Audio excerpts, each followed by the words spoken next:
merong kapangyarihan. Kapangyarihan para magpagaling. Kapangyarihan para gumawa ng himala. Kapangyarihan para palayasin ng kaaway.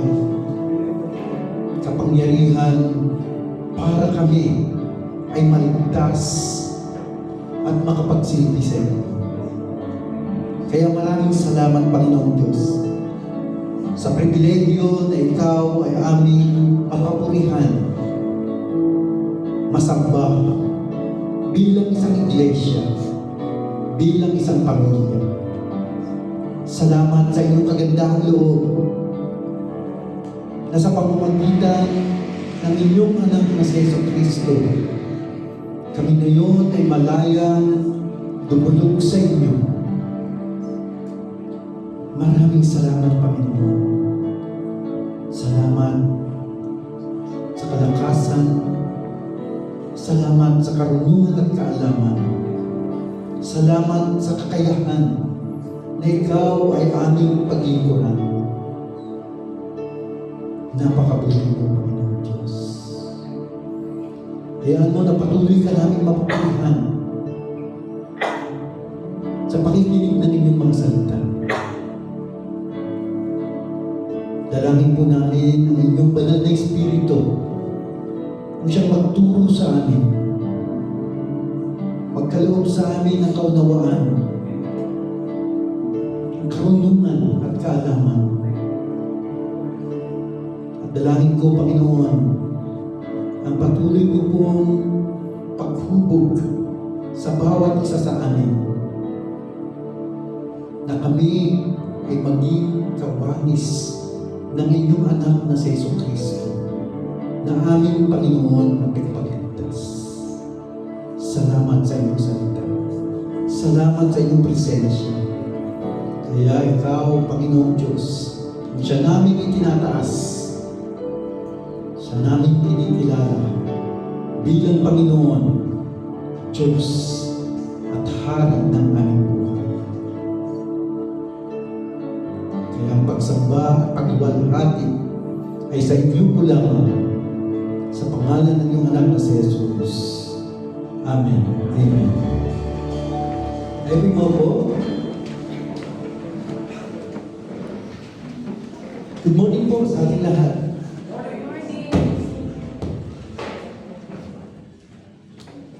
Napakabuti ng Diyos. Ano po? Sapagkat sa mga nakaraang araw, nakita po natin na bumababa ang presyo ng is, at sana nga magtuloy-tuloy upang ang ating ekonomiya ay umangat. At nang sa ganon ay makapagpatuloy tayo sa ating mga gawain. So umagang ito, ipagpapatuloy po natin ang ating pag-aaral sa Book of Mark.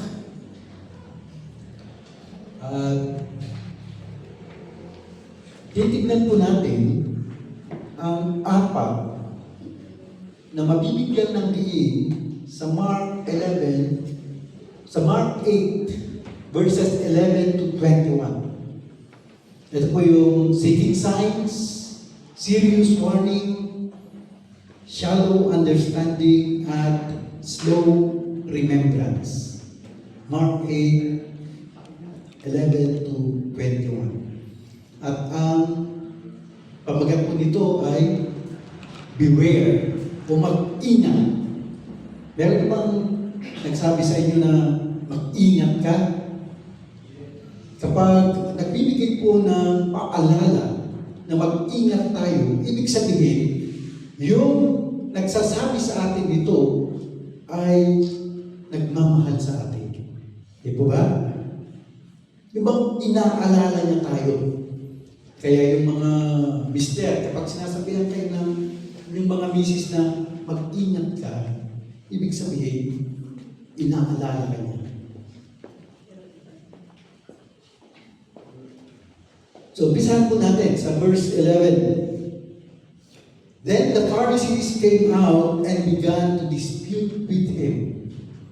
Tandaan po natin, nung nakaraang linggo ay napag-aralan po natin na ang Panginoong Yesus ay nagpakain ng mahigit 4,000 katao. Di pa ba?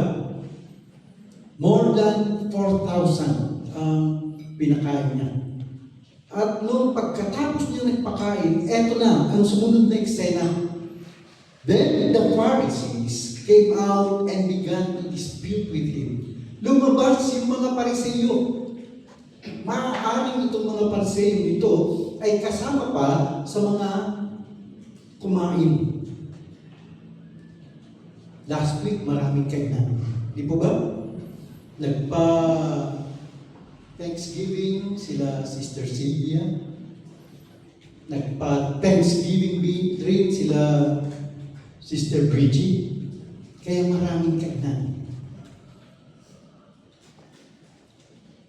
Pagkatapos ng kainan, eto na. Yung mga Pariseo, yung mga Eskriba, ay lumapit sa Panginoong Yesus. At nakikipagtalo. They began to dispute with him. At ang hinihiling nila ay himala. They were seeking from him a sign from heaven. And they were testing him. Grabe, ano? Katatapos lang nilang kumain. Katatapos lang nilang nasaksihan ang isang himala. Tapos, narito na naman sila at humihingi ng tanda o ng himala. At ang nais pa nila ay yung galing sa langit. Para bang ang hinihiling nila yung nangyari noong si Elijah at ang mga propeta ni Baal na 450 kasama yung propeta ni Asherah na 400 sa Mount Carmel. Nung nagkaroon ng pagtutunggali, diba merong dalawang alay, dalawang toro, at ang sabi ni Elijah, kung sino ang tutugunin ng Diyos, siya nga ang totoong Panginoon. Sino yung masusunod yung kanyang alay. At yun nga, yung mga propeta ni Baal, talagang inihanda nila ng gusto yung kanilang alay. Tapos sila ay nag-umpisang tumawag kay Baal. Nag-umpisa silang gumawa ng mga ritual, mga seremonya, hanggang sa hinusugat na nila ang kanilang mga sarili. Hanggang sa kinukutya na sila ni Propeta Elijah. Pero walang tugon. Tahimik. Walang tanda na galing kay Baal. Pero nung si Elijah, binasa niya ng gusto. Ilang beses niyang binasa yun? 3 beses. Talagang basag-basa. Yung toro, pati yung kahoy, nilagyan pa niya ng kanal sa pagitan nun na nilagyan din ng tubig. Pero kung isipin mo, naku, imposible ito. Imposible na masusunog ito.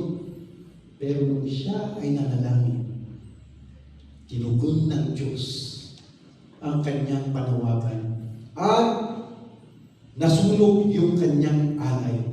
Kaya yung mga tao ngayon, sabi nila, totoo nga na ang Panginoon ang Diyos. At yun ang isa sa mga ninanais ng mga Pariseo. Parang sinasabi nila na hindi sapat yung mga himalang ginagawa mo. Sa bagay, noong si Moses ay pumunta kay Paraon, yung mga ginagawa niya ay nagagawa rin at a certain level, nagagawa rin ng mga maikero. Nakukopya nila. Kaya parang ito ang sinasabi ng mga Pariseo sa Panginoong Yesus. Baka peke yung mga himala mo. Gusto namin yung galing mismo sa langit. Talagang sinusubukan nila ang Panginoong Yesus. They were testing Him. They were seeking signs. Hindi naman masama ang maghanap ng tanda o ng himala. Kaya lang, ang problema, kapag nakatuon na ang iyong pansin sa himala lang, kapag ang binibigyan mo ng diin ay yung tanda lang. Kasi signs alone cannot sustain faith. Naalala niyo yung mga Israelites? Nung sila ay inilabas ni Moses sa Egypt at sila ay nasa ilang, ang dami nilang mga himala na malas. Talagang nakita nila yung mga pangyayari na kakaiba. Katulad ng yung pag-iwalay ng Red Sea. Matindi yun, di ba? Kasama nila ang Panginoong Diyos sa pamamagitan ng apoy sa gabi at sa pamamagitan ng ulap sa araw. Naranasan nila na umulan ng mana, ng karne. Ano kaya kung maranasan natin yun? Ano? Kaya lang, kung titignan mo yung kwento, etong mga Israelita, hindi naman nabago ang kanilang pananaw. Kapag nakaranas sila ng kahirapan, anong ginagawa nila? Sinisisi yung mga leader. Gusto nila bumalik sa Egypt. Kapag wala na silang makain, nagre-reklamo na sila. Nakalimutan na nila yung mga ginawa ng Diyos upang sila ay mailabas sa Egypt. Minsan ganoon din tayo. Ang gusto natin, diba? May signs, may wonders. Gusto natin yung kakaiba. Maganda naman yun. Kaya nga lang, ang nangyayari, nawawala sa picture ang Panginoong Diyos. Gusto na natin magkaroon ng healing. Okay, nagkaroon ng healing. Kaya lang, nung natapos na yung himalang yun, gumaling yung may sakit, nawala na naman yung ating pananampalataya. Nagkaroon ng answered prayer. Tuwang-tuwa tayo. Nag-testify tayo. Pagkaraan ng ilang araw, wala na naman. Tandaan natin, kapag may mga signs, katulad nito, kapag merong tanda, merong sign, merong itong itinuturo. Di ba? Pag sabing this way, ibig sabihin, hindi ka hinto doon, kundi sundan mo yung itinuturo. At sa Biblia, kapag ang Diyos gumawa ng himala, pinapakita niya na si Jesus ang daan, ang katotohanan, at ang buhay. Si Jesus ang kanyang itinuturo. Kaya itong mga Pariseo ito, sa paglapit nila kay Jesucristo at humihingi ng himala mula sa langit, nakaligtaan nila ang katotohanan na si Jesucristo nga ang anak ng Diyos. Hindi nila nakuha yung point.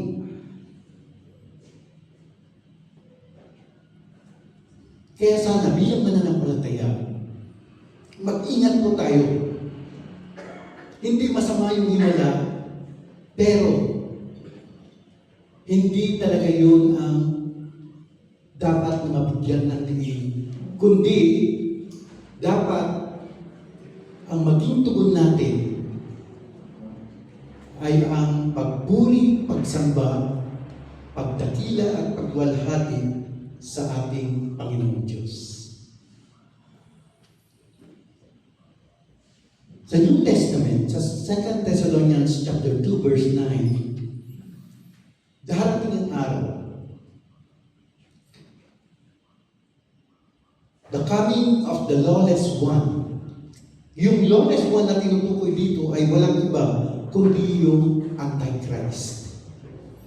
The coming of the lawless one or the Antichrist will be in accordance with how Satan works. Naayon sa ginagawa ni Satanas. Ano ba yung ginagawa ni Satanas? Nandiling lang, di ba? Deception.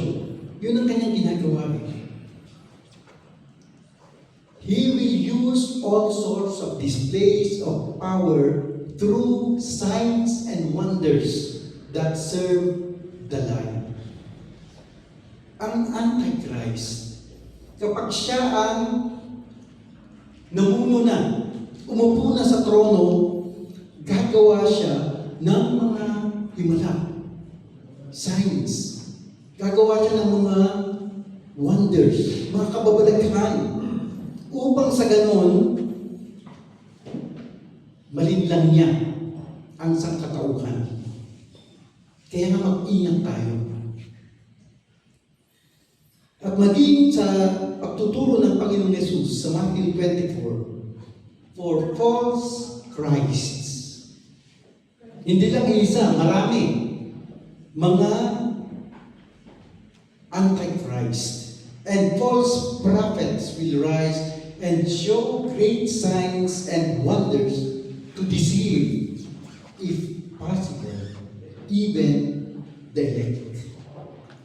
So, sinasabi dito, kahit ikaw ay isang mananampalataya, gagawa ang kaaway ng mga himala upang ikaw ay malinlang. Kaya kapag may himala, tignan natin kung ano ang itinuturo. Naalala niyo ba yung apparition sa Agogo noong 1989? Yes po. Naalala niyo? Grabe, ang daming tao nagpunta. Di ba? Naalala ko yung mga taga-roon, sinasabi nila, naku, ang lakas ng benta ng tubig. Tubig lang binibenta nila, kumikita sila. Kasi, ayon sa isang bata na pangalan niya ay Judiel, meron daw siyang nakita sa ibabaw ng bayabas, yung puno ng bayabas. Nandun daw ang Birheng Maria. So dumating yung mga tao at tinitignan nila, sabi nila meron pa raw sumasayaw na araw, dancing sun.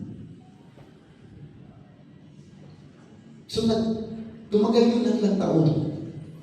Noong 1993, ang Roman Catholic Church mismo ang nag-imbestiga. Alam niyo ang findings nila? Hindi totoo. Nalinlang yung mga tao. Samantalang kung saan galing yung mga pumunta roon. At in-interview nila, pagkaraan ng ilang taon, in-interview nila si Judiel, yung bata. Ano yung nangyari? Siya ay nagpa-opera upang maging babae. Ibig sabihin, ginamit niya yung perang nalikom para sa kanyang pansariling interes. Grabe, ano? Kaya mag-ingat tayo. Kasi may mga himala na nangyayari pero hindi galing sa Diyos. Meron nga sa YouTube, kung isa-search nyo, may mga iglesia na sinasabi, sila ay mga Christian churches na nagkakaroon ng mga healing crusade. Pero pagkaraan ng ilang taon, lumalabas na yung mga sinasabi nilang gumaling. Dahil sa healing crusade na yun, sinasabi nila na sila ay nabayaran. Ibig sabihin, palabas lang pala yun. Kaya nga, ang Panginoong Yesus, dito sa verse 12, He sighed deeply in His spirit. Napabuntong hininga siya. At ang sabi niya, why does this generation seek a sign? Bakit ang henerasyon na ito ay naghahanap ng tanda? And assuredly I say to you, no sign shall be given to this generation. Sa Matthew, yung parallel verse nito, may naidagdag. Dito, sa Matthew 16 verse 4, a wicked and adulterous generation seeks after a sign. Sabi niya, ang makasalanang lahi, ang henerasyon na ito na lumalayo sa Diyos, seeks after a sign. Ang hinahanap nila ay ang mga himala. And no sign shall be given to it except the sign of the prophet Jonah. And he left them and departed.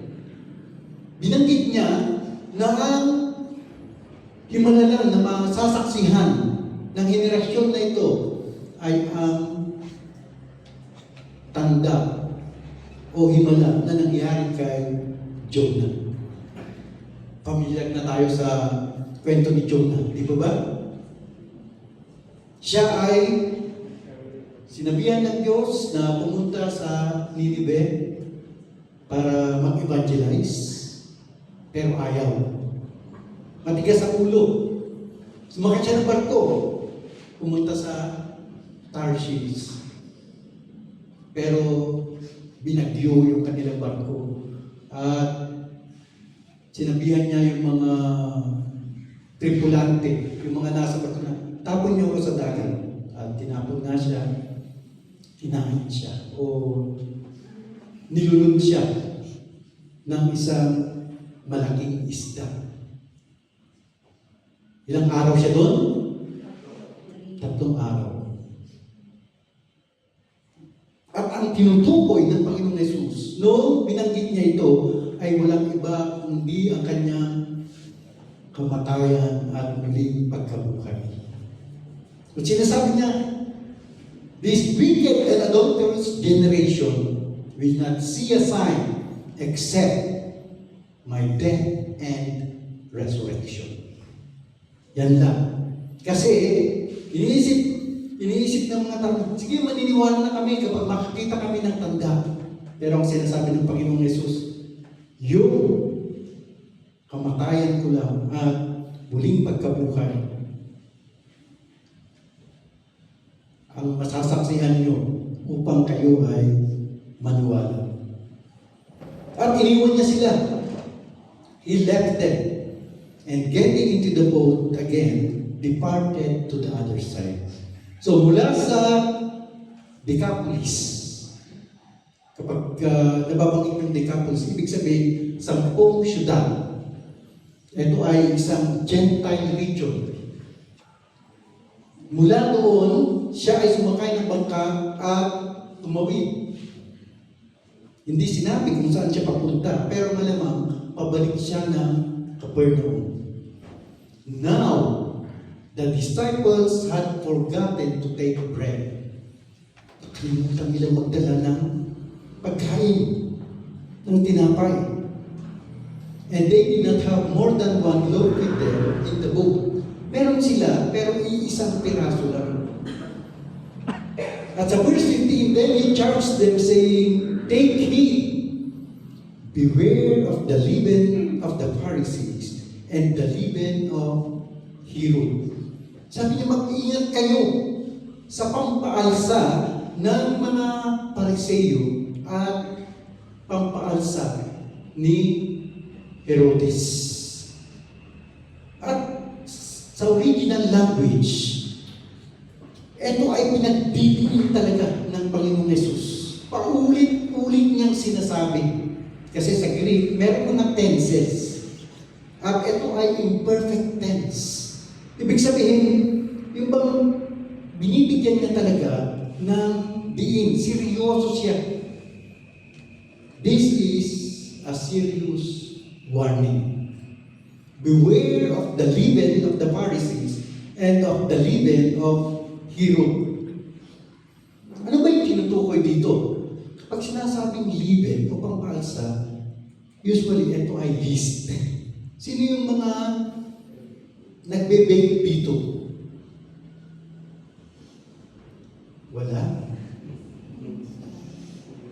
Si Dr. Riley, nagbe-bake po yun ng apple pie noong pandemic.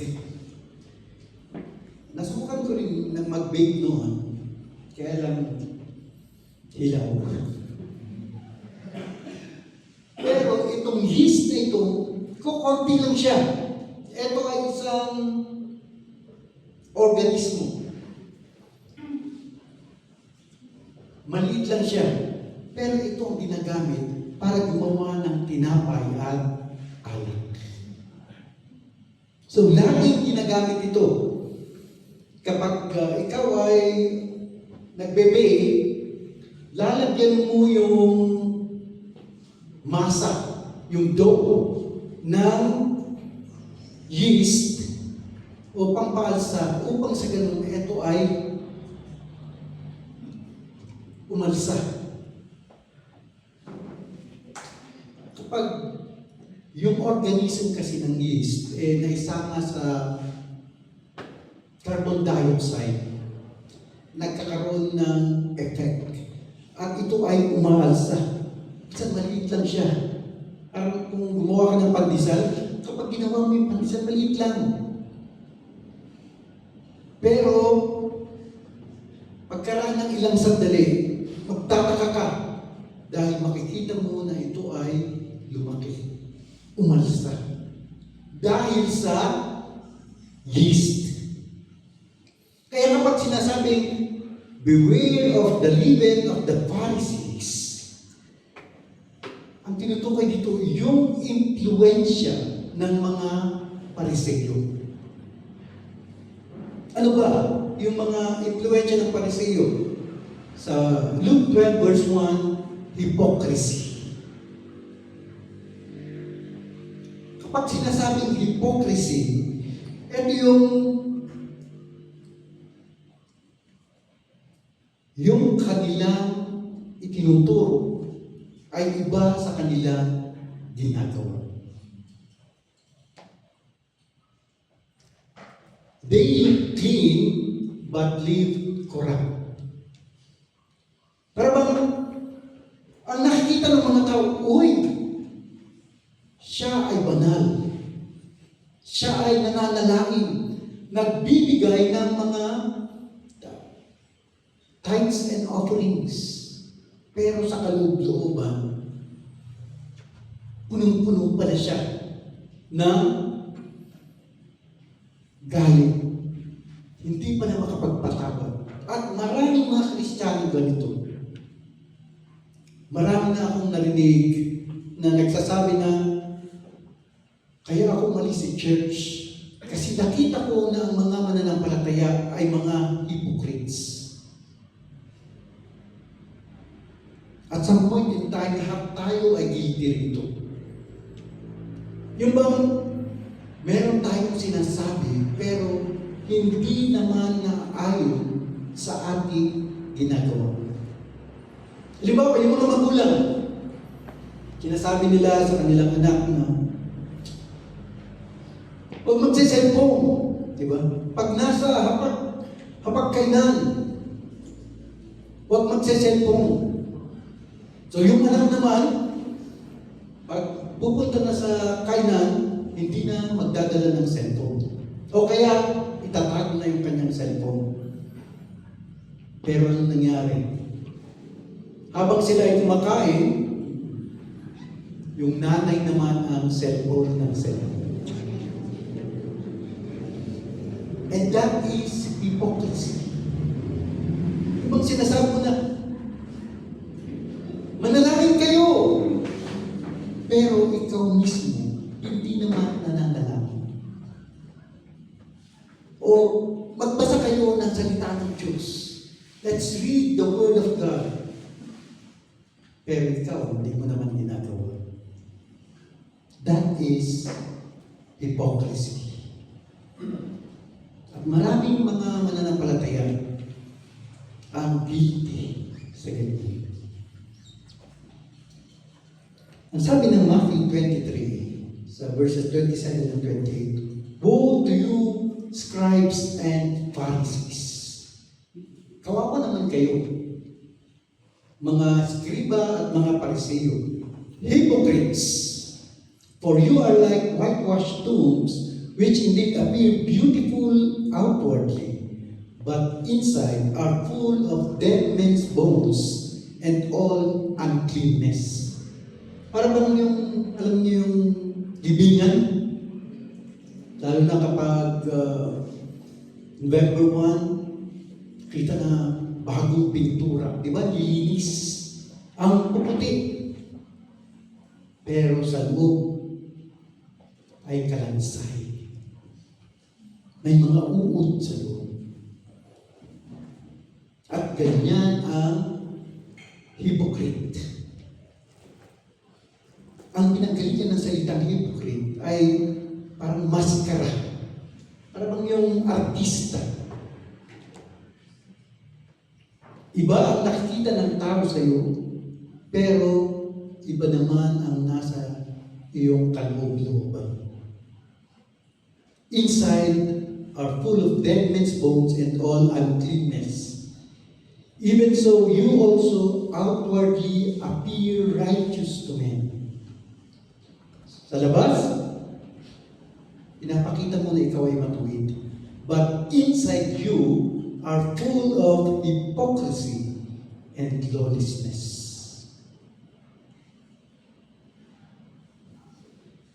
Tandaan po natin, God is not impressed by our performance.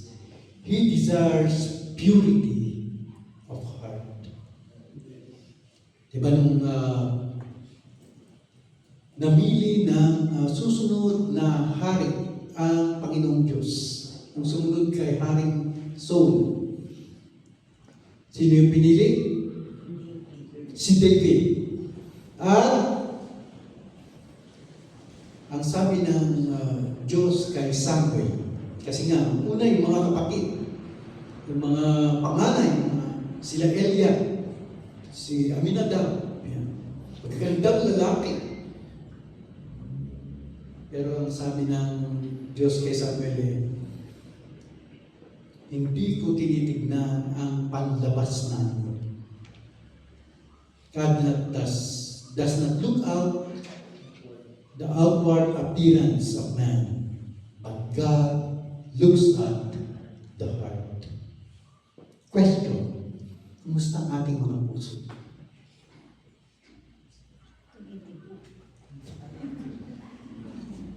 Kaya nga napakaganda yung small group. Kasi sa small group, pwede kang maging totoo doon. Kung ikaw ay malulungkot, pwede mong ilabas. Kasi meron kayong confidentiality agreement.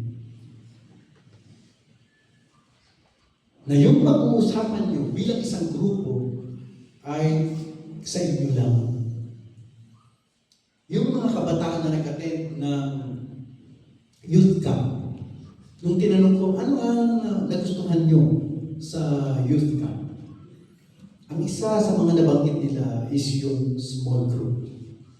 Na-appreciate nila yung small group. Kasi, sabi nila, lalo nilang naintindihan yung mga katuruan sa pamamagitan ng mga discussion nila sa small group. At sana, ma-enjoy din natin ang ating mga small groups. Kasi doon tayo mag-grow. Doon tayo lalago bilang mga Kristiyano. Doon tayo madi-develop, madi-disciple hanggang sa sama-sama na tayong maglilingkod sa ating Panginoon. Yung bang pagdating mo ng umaga, uy! Iba na ngayon ang Asheret.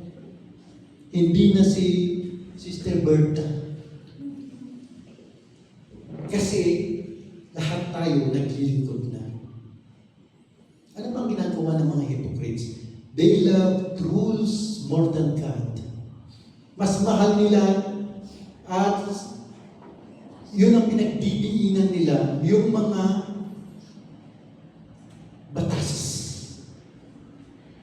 Thou shalt not kill, thou shalt not steal. Kapag may nakita silang mali, sabihin nila, ay naku, pupunta ka sa impyerno. That is legalism. Mag-ingat po tayo doon. Yung bang nawawala na yung relasyon. They followed rituals but missed relationship. Para bang kapag ikaw ay pumupunta dito sa church, linggo-linggo, pero yung puso mo naman ay malayo sa Diyos. Habang ikaw ay nakaupo, iniisip mo, saan kaya kami kakain mamaya? Habang ikaw ay nakaupo, iniisip mo, naku, baka umulan. Paano ako makakauwi? Nawawala na yung intimacy mo sa ating Panginoon. At hindi lang yun. They preach what they did not practice. Yung mga itinuturo nila, hindi naman nila ginagawa. At nabanggit yan sa Matthew 23 verses 1 to 7. Jesus said to the crowds and to his disciples, the teachers of the law and the Pharisees sit in Moses' seat. Ibig sabihin, etong mga Pariseo at mga Eskriba, alam nila kung paano i-interpret at ituro ang mga katuruan ni Moses. So, you must be careful to do everything they tell you. But, sabi niya, do not do what they do. Huwag niyo silang tularan. For they do not practice what they preach. Kaya nga yan mahirap sa mga nagtuturo. Sa mga pastor, mahirap. Kasi ang sinasabi sa atin na Book of James, kapag ikaw ay nagturo, mas mahigpit ang paghuhusga sa iyo. Mas matindi ang pagdadaanan mo kung ikaw ay nagtuturo. Kasi baka guilty ka sa hypocrisy. They tie up heavy cumbersome loads and put them on other people's shoulders, but they themselves are not willing to lift a finger to move them. Pinapahirapan nila yung mga tao. Binibigyan nila ng mga mabibigat na mga pasanin, pero hindi naman nila tinutulungan. Sa mga susunod na verses, ito pa ang ginagawa ng mga Pharisees. Everything they do is done for people to see. Pakitang tao. They made their phylacteries wide and the tassels on the garments long. Yung mga phylacteries, ito po yung mga cubes na mga leather na nakakabit sa kanilang mga damit. Nandun yung mga kautusan nakasulat.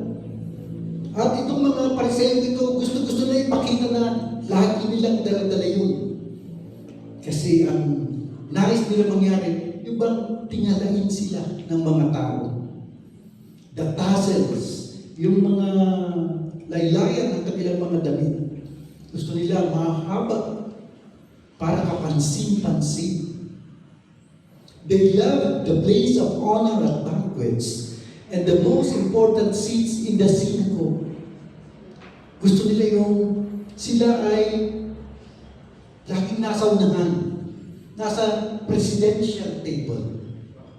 They love to be greeted with respect in the marketplaces, to be called rabbi by others. Gusto nila na kapag sila ay naglalakad, sinasabi ng mga tao, "Good morning, Rabbi." Para bang sila ay pinaparangalan. Yun ang gusto nila. Pero lahat yun ay ginagawa nila para sa kanilang sarili. And that is hypocrisy. Meron naman yung level of Herod. Si Herod naman ay isang hari na makamundo, worldly compromise. Pinipili niya yung kasayahan. Gusto niya mag-enjoy. Gusto niya yung kapangyarihan at yung kanyang pwesto. Pinili niya ang politics kaysa sa katwiran ng Diyos. At kung maalala natin si Herod Agrippa, di ba, kinuha niya yung asawa ng kanyang kapatid. It's moral corruption. Yung kanyang buhay ay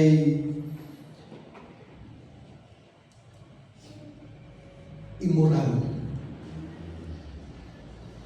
Natatakpan ng pita, kasakiman at kawalan ng katarungan. At hindi lang yan. Meron pang secular opposition. Ibig sabihin, kinukontra niya ang mga katuruan ng Diyos.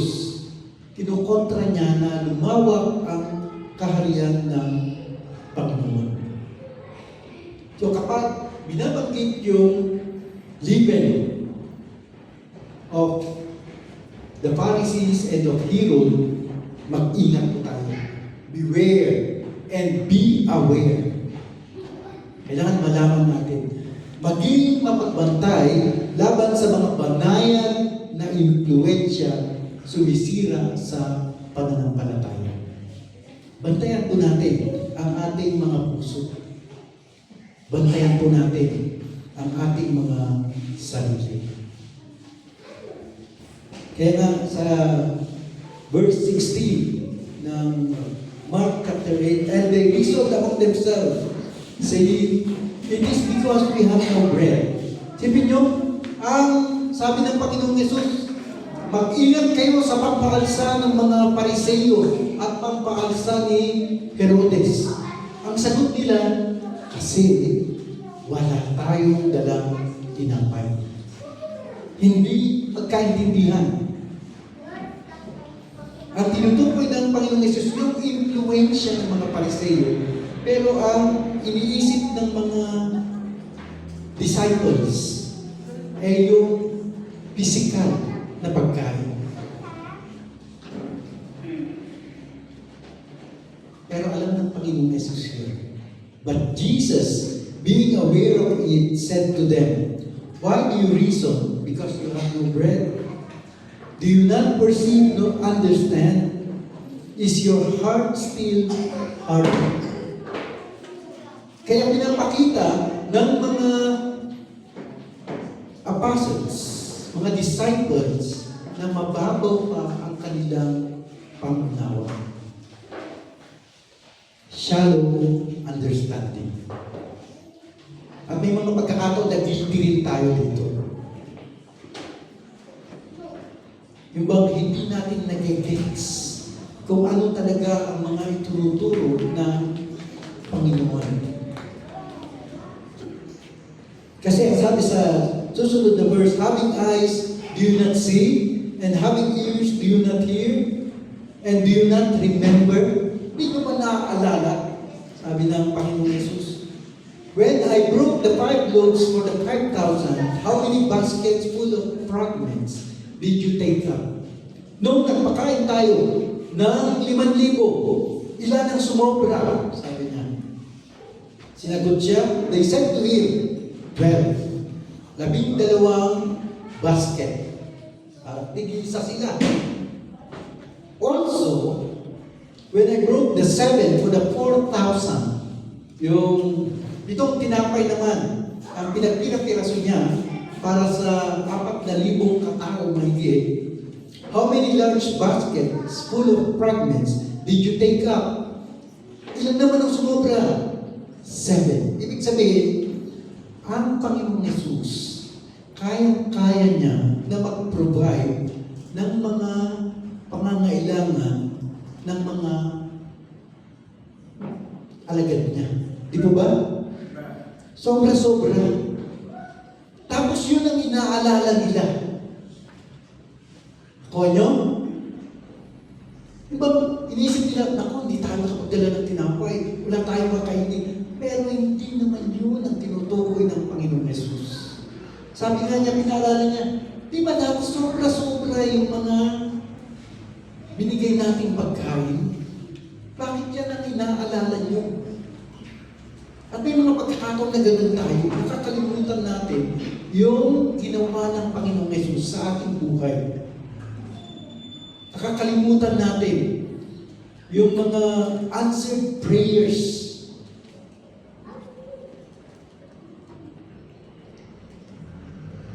Kaya minsan ang tao, ang kanyang memory ay mabagal. Slow remembrance. Kaya sabi niya sa verse 21, He said to them, how is it you do not understand? Bakit hindi niyo pa rin naiintindihan? Para bang tagal-tagal din na ako kasama. Nakita niyo na nga yung mga ginawa kong himala. Pero hindi pa rin ninyo naiintindihan. Pero ang Panginoon Jesus, mapagpasensya. Patuloy pa rin niyang tinuturuan ang kanyang mga alagad. At sana yung mga big group leaders, yung mga cell group leaders, ay meron din puso katulad ng Panginoong Yesus na matyaga, natuturuan, matyaga na aalagaan ang kanyang grupo. Natutuwa ako dito sa grupong ito. Ito po yung mga pumunta sa youth camp. Kung titingnan nyo, parang bata pa sila. Ano? Pero napakaganda yung kanilang mga natutunan. Katulad ng testimony kanina. Hindi pala dapat katakutan ang book of Revelation. Dapat ito pala magbigay sa atin ng encouragement at inspirasyon para i-share ang ating pananampalataya. At nagpapasalamat tayo sa mga nangalaga sa kanila. Yung nasa kaliwa, ito po ay kaklase ni Pastor Jerjen. Yung babae po, kaklase po ni Pastor Jerjen. At salamat sa mga staff na nangalaga sa kanila, nagturo sa kanila upang sa ganun lalo nilang maintindihan ang muling pagbabalik ng Panginoong Yesus. Kasi ang pamagat ng kanilang youth camp, ang pinaka-theme nun is when the trumpet sounds. And when the trumpet sounds, Jesus is coming. Kaya nga itong warning na ito, para sa atin. Warning sa atin para hindi tayo mag-focus sa mga himala. kundi mag-focus tayo sa pinanggalingan ng himala.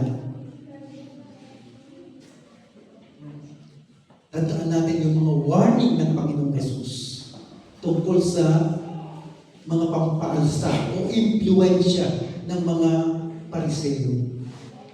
Hypocrisy, legalism. Yung bang sila ay panlabas lamang, pakitang tao. Mag-ingat po tayo doon. And then shallow understanding, yung mababaw na pangunawa, at yung pagiging malilimutin. Kapag ikaw ay tumatanda, nagiging malilimutin ka. Tama? Kaya na, lagi sana nating alalahanin ang kabutihan at katapatan ng ating Panginoon. Let us beware. Tayo po yung mupo at tayo po yung manalangin. Panginoong Yesus, maraming salamat po sa inyong salita. Salamat, Panginoon, sa patuloy mong pagtuturo at pagpapaalala sa amin na kami ay mag-ingat. Mag-ingat sa aming mga hinahangad. Na minsan yung mga bagay na yun na aming ninanais ay nagiging dahilan para mawala ang focus namin sa inyo. Mag-ingat din kami, Panginoon, sa mga pampaalsa o impluensya ng mga Pariseo at mga Eskriba.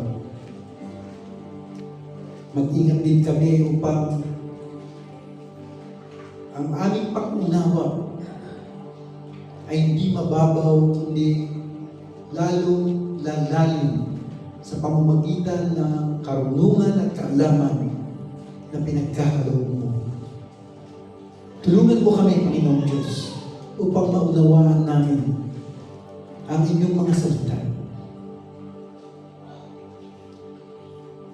At gabayan mo kami upang mag-ingat din kami na makalimutan namin ang mga ginawa mo sa aming buhay. Unang-una, ang inyong pagliligtas sa pamamagitan ng inyong anak na si Jesus. Salamat, Panginoon, sa inyong biyaya. Dalangin ko po na patuloy niyo pong paunawa ang mga bagay na ito sa amin. At nawa, kami po ay patuloy na magkaisa para sa ganon mapaalalahanan namin ang bawat isa sa mga bagay na ito. Maraming salamat po. Ang papuri, pagsamba ay sa inyo po lamang sa pangalan ng iyong anak na si Jesus. Amen.